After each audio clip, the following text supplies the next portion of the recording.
Hi and welcome to episode 3. So this episode's taken on a slightly different angle than I planned. Emotional exhaustion is the topic of this one. Yesterday I went to my little niece's surprise hen do, and that was a surprise for her, and it was super emotional. I was there from about 12 o'clock to 4 o'clock, and she's having a baby, and it's her mum's first grandchild. And it's just all super exciting, but emotional. And not my story to tell, but yeah.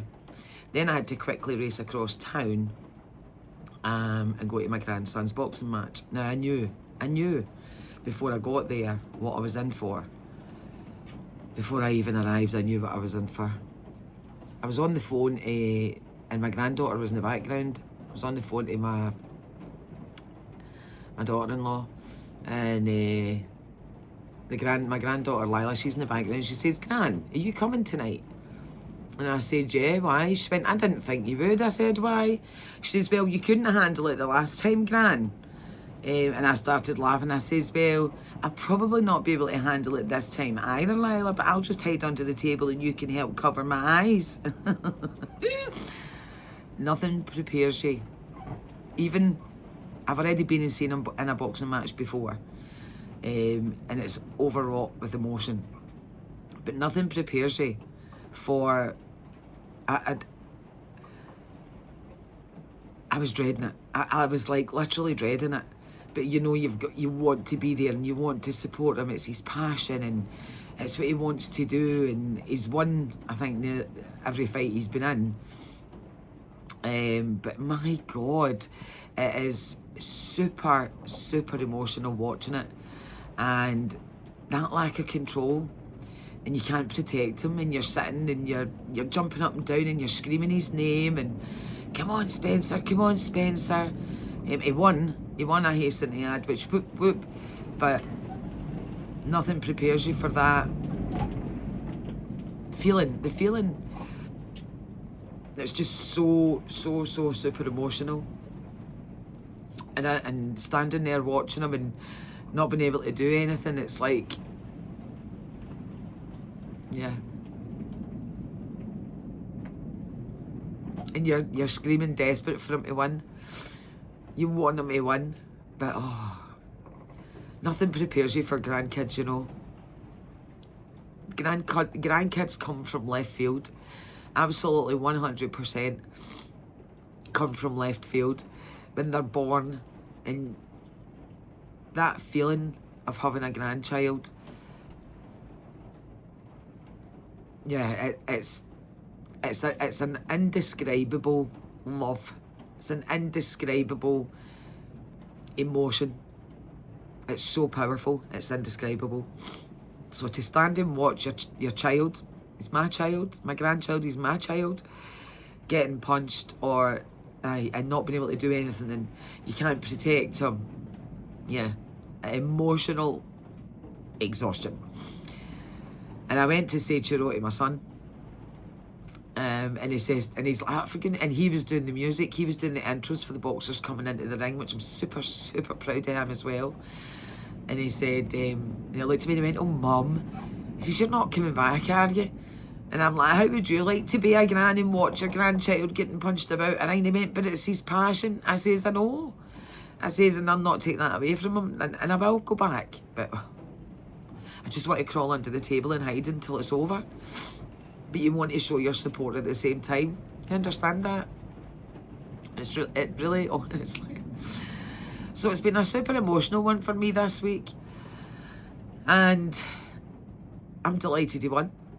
He's delighted he won, obviously. His parents and all the other grandparents that were there are delighted he won, and it's hard to describe. And you really think when you get into your 50s you can cope with anything. Boy, oh boy, how wrong are we? You think you're going to have your shit together when you're in your 50s, but no. No, it just doesn't work like that. There's all sorts of curveballs get flung at you. Now, curveballs get flung at you throughout life. That's the nature of life, isn't it? We lose people. we lose our pets. Oh, Amy commented in my comments, Amy, I'm sorry, Amy, that you lost your pet. It's just such a, it's like losing a member of your family. It's such a heart-wrenching time. I've experienced that and it's awful. I'm so sorry. There's nothing prepares you for things like that. It's sometimes you've just got to sit. Sometimes you've just got to sit and just let life be, until you find that, until that door opens and you find the path that you need to take. Because life's survival, isn't it? Life basically is about survival.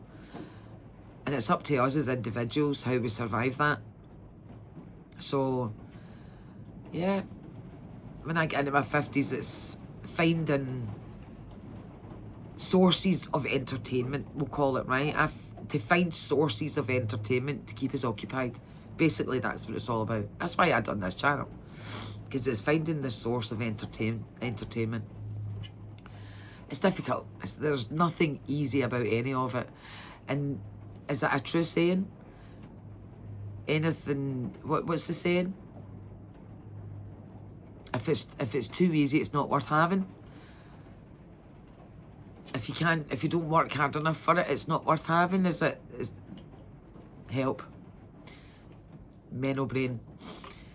But yeah, what a weekend, what a weekend. So, I need to go and paint now. And the clocks went forward this morning an hour. So we've lost an hour, so I'm emotionally exhausted and physically exhausted this morning. And it took me ages to wind down last night. I came home, I left the boxing about 9 o'clock. The back of 9, I think, maybe. And I was still waking at midnight, and then I was like, it's actually 1 o'clock, because the clocks are going to go forward at 2 o'clock. I need to get to my bed. And then it was 1 o'clock, and I'm going, it's actually 2 o'clock. It's just, yeah, took me ages to wind down last night because I was so emotional. I was like, you cheer him on, yay, come on, Spencer, come on, Spencer. And then cried like a baby. Cried like a baby. Oh. That's life, isn't it? And how hard do we fight for our own, yeah? So yeah, I can still feel it now. I have reruns of last night in my head.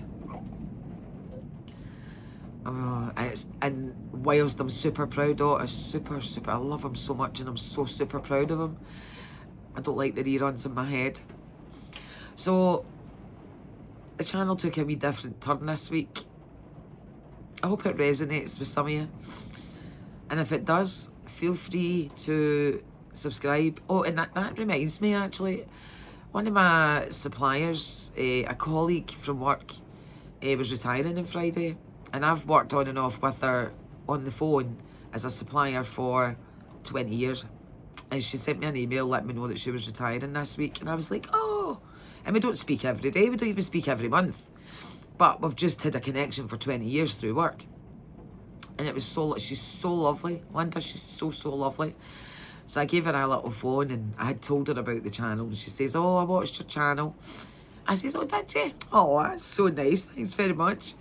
And she says, Jen, I couldn't find your second one. I went, really? She said, yeah, she says, it was asking me to subscribe. And I was like, is that normal? Is YouTube supposed to do that? I don't know. I don't know anything about it. I'm not a guru, period. And I'm definitely not a technical guru.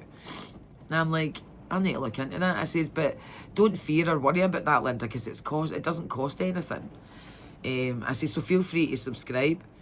So if you do, if any of this resonates with you, and it does pop up about subscription, please subscribe, and don't worry about subscribing because it doesn't cost anything. Plus you should get notifications when I drop other episodes. So let's make this little channel thrive. Let's build it together. Come join me in my 50s. I'll hopefully have more stories for you next week. So thanks for listening. I'll see you again on Sunday. Bye for now.